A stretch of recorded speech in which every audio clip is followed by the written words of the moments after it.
Fly Pod. Welcome to the Fly Route Podcast. Did you know about 96% of y'all watching this video are not subscribed? Do me a favor, hit that subscribe button and hit the like button so I can continue to make videos like these. And while I have you here, I got to give a shout out to my sponsors at MyBookie. MyBookie has live in-game betting for all the NFL games and prop bets such as the over-under on fantasy points for your favorite player. Use promo code FLY and get 100% match on your first deposit of up to $1,000.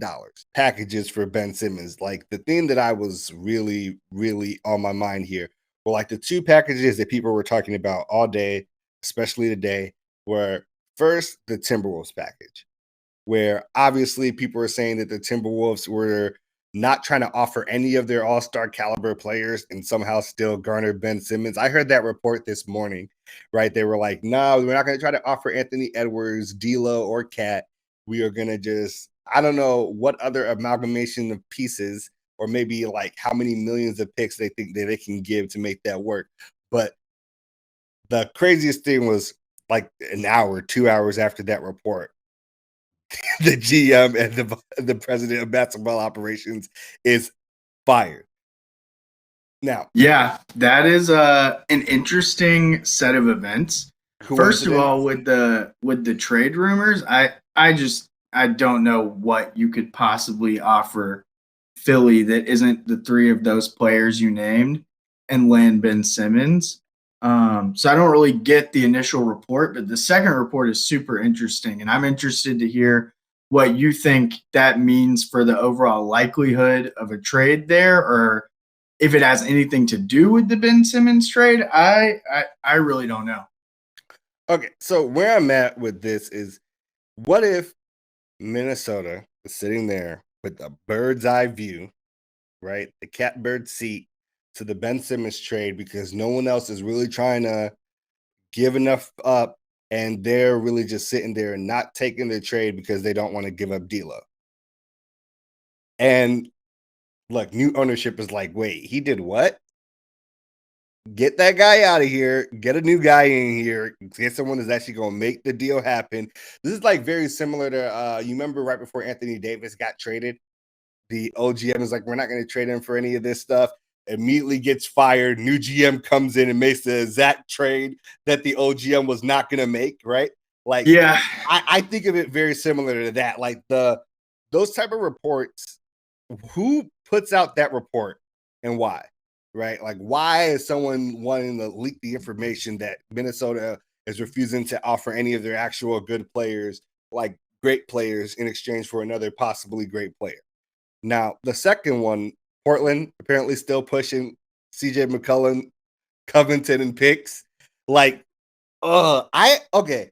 Do you think there is a possibility that Daryl Morey just eventually says, all right, not gonna get Dame level talent, I will take CJ, Rocco, and picks?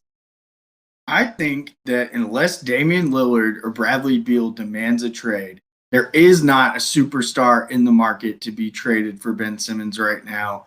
And honestly, McCollum, Covington, and picks might end up being the best package that you get. Like we've already seen them turn down a package from Indiana centered around Malcolm Brogdon.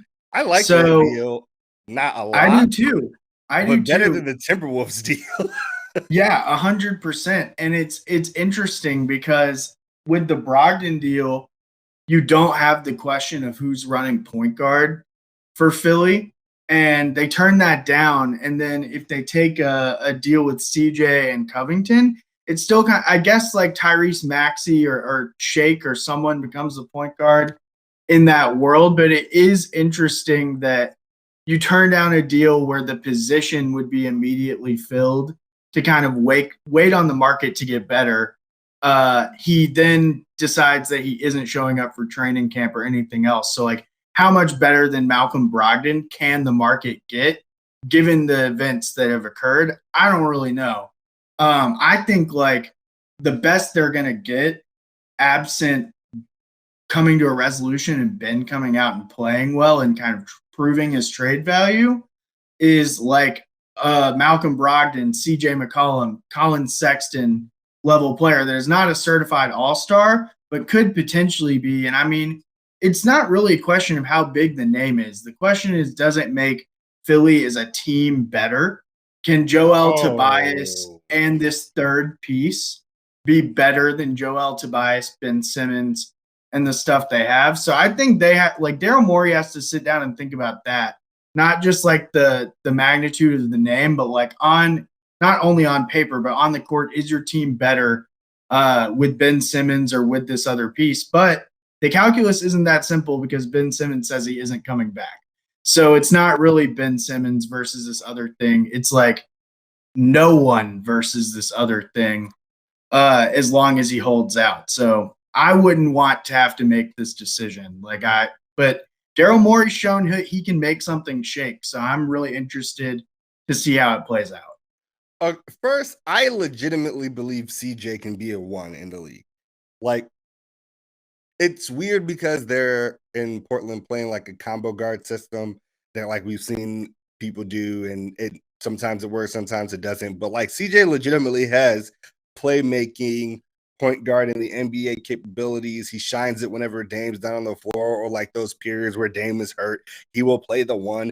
It's not like if CJ went to Philly and he was playing the 1, like it wouldn't make sense. He will shoot, he will distribute, he will space the floor. Like it, I'm not against it. I'm not. It's interesting to me that right now people are kind of panicking, and I don't think there's any panic in Philly right now. Like I think they're willing to wait. They're never gonna wait a whole season, definitely, but like they'll wait to the trade deadline if they have to. They'll wait for some other team that made some moves that the team thought was good and it's really not, to like have things implode a little bit, and they're like, well, okay, maybe we got to make some moves, and Ben Simmons is over there, right? Maybe the Portland Trailblazers are really bad, and Dame is like, all right, you might have to get me up out of here. Like the chances of something odd like that happening, you got to sit tight if you're Philly. You got to sit I tight. agree.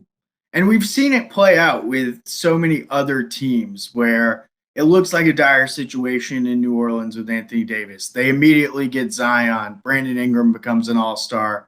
They bounce back. It looks like a dire situation in OKC when they trade Russ and Paul George, and they immediately get Shea and like a million picks Okay, to be fair, and Chris OKC is Paul. still in a dire situation. OKC is suffering. Yeah, Chris but like at Paul, least they're not not so. the Kings, and like at least they're not the Magic. Like What's you the have all difference? these big contracts, like Markelle Fultz on 70 million, Jonathan Isaac on a ton of money. Don't know when he's going to play again. I would rather be OKC than a couple of other teams as far as like running the team and management goes.